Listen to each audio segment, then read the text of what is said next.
Good morning, dear student.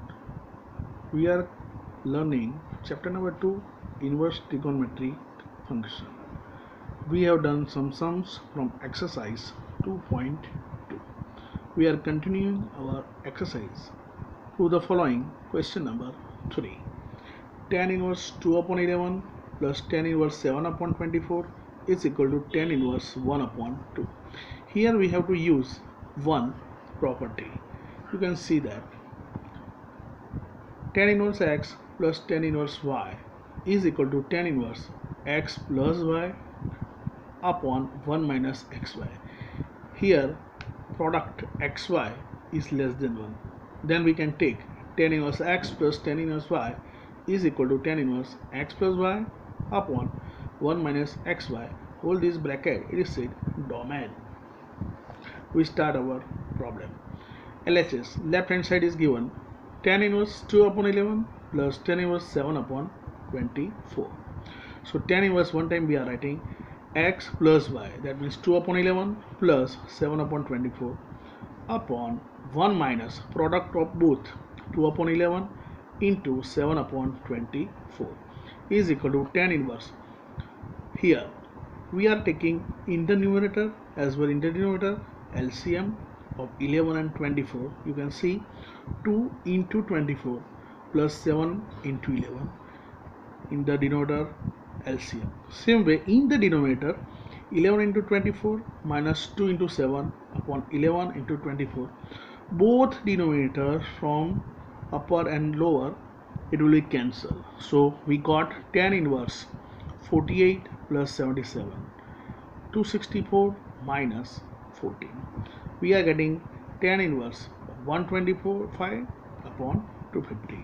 125 2s are 250. So tan inverse 1 upon 2, that is RHS.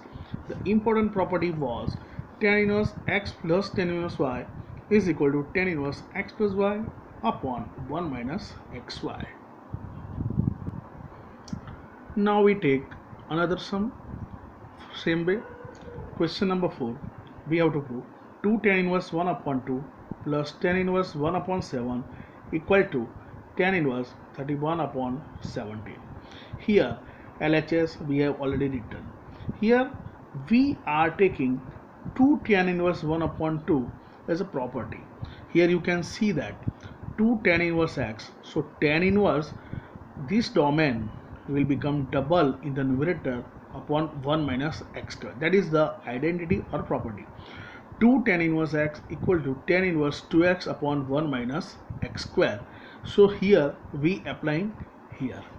Here we are applying. Now see, tan inverse 2 into this x, 2 into 1 upon 2 upon 1 minus x square, 1 minus 1 upon 2 square, plus same way as it is tan inverse 1 upon 7 is equal to, in the next step, tan inverse 2 cancel, so we got 1 upon 1 minus 1 upon 4 plus tan inverse 1 upon 7 is equal to, in the next step, tan inverse 1 upon 4 ones are 4 minus 1, 3 upon 4. So tan inverse 1 upon 3 upon 4 plus tan inverse 1 upon 7. Next step, tan inverse 4 upon 3 plus tan inverse 1 upon 7. 3 upon 4, denominator of denominator becomes numerator, so 4 upon 3, we can understand, is equal to tan inverse 4 upon 3 plus 1 upon 7 upon 1 minus 4 upon 3 into 1 upon 7. Same first property, right, is equal to tan inverse. Again we are taking LCM. 7 into 3 LCM 21 we put as denominator in both numerator and denominator. After solving we are getting tan inverse 31 upon 21 upon 17 upon 21. Both denominators will be cancelled. So we are getting tan inverse 31 upon 17, and that is our RHS is equal to RHS, right hand side. Next, some question number 5. Here we have to get simplest form. The problem is tan inverse root 1 plus x square minus 1 upon x. In this type of sums, we have to assume for x. We have to assume something set so that we can calculate, we can use identity like that 1 plus something. So in our mind it will come 1 plus tan square. Okay, so that instead of x we are taking tan theta. X is equal to tan theta. Okay, now we are putting here tan inverse root 1 plus tan square minus 1 upon tan theta. We know very well from 10th standard 1 plus tan square theta is equal to sec square theta. Next step is equal to tan inverse in the root sec square theta minus 1 upon tan theta is equal to tan inverse sec square, its square root will become sec theta. So sec theta minus 1 upon tan theta. Tan inverse instead of sec that is 1 upon cos minus 1 and sine upon cos that is tan. So we wrote here sine upon cos.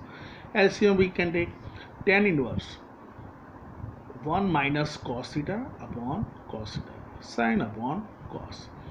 Tan inverse here again identity we are taking 1 minus cos, so theta domain will become half. 1 minus cos 2 sine square, but theta domain will become half. 1 minus cos theta is equal to 2 sine square theta upon 2, right? So here we are writing 2 sine square theta upon 2. Same way in the denominator sine theta we can make theta half. So 2 sine theta upon 2 cos theta upon 2. In the denominator we have written 2 sine theta upon 2 cos theta upon 2. So what will be cancelled? You can decide. 2 will be cancelled. Sine theta upon 2, sine theta upon 2 cancel. So what remain? Sine theta upon 2 upon cos theta upon 2.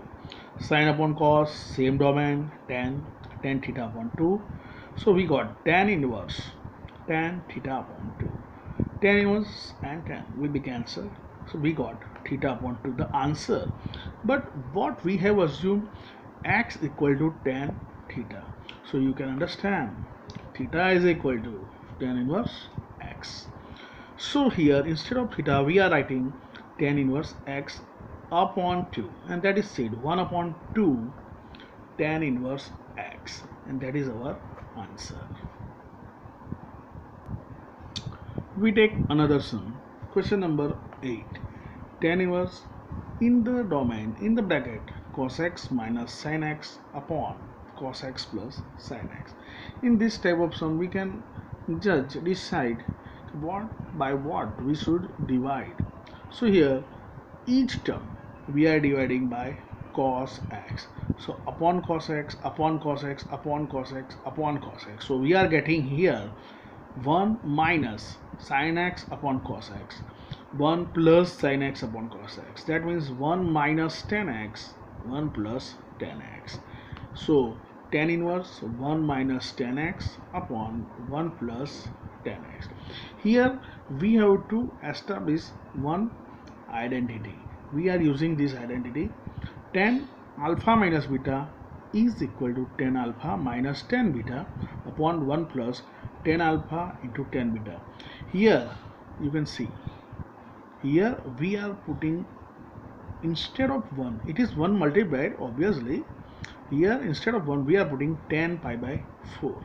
You can see same way here for this one we are also putting tan pi by 4, and we can use this property reversely is equal to tan inverse tan pi by 4 minus x.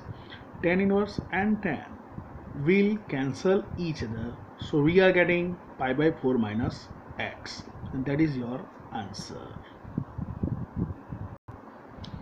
Next sum, question number 9. Tan inverse x upon root square minus x square. After checking this one we can decide what should you assume for x. So a square should be common like that, so x is equal to a into something else should be there. So here we are taking 1 minus sine square, 1 minus cos square, like that. So x is equal to a sine theta is equal to tan inverse x upon in the root square minus a square sine square theta is equal to tan inverse x upon root square common we are getting in the bracket 1 minus sine square theta. 1 minus sine square you know very well, cos square theta. And now in the next step, tan inverse, instead of x, a sine theta upon a cos theta. You can write a sine theta here also, obviously. So a will be cancelled. Tan inverse tan theta. Tan inverse and tan will remove each other. We are getting sine inverse x upon a, but how? Tan inverse and tan, so theta. Now here you can see a sine theta is equal to x. So sine theta is equal to x upon a, and theta is equal to sine inverse. Sine will go here, sine inverse x upon a. So your answer is sine inverse x upon a.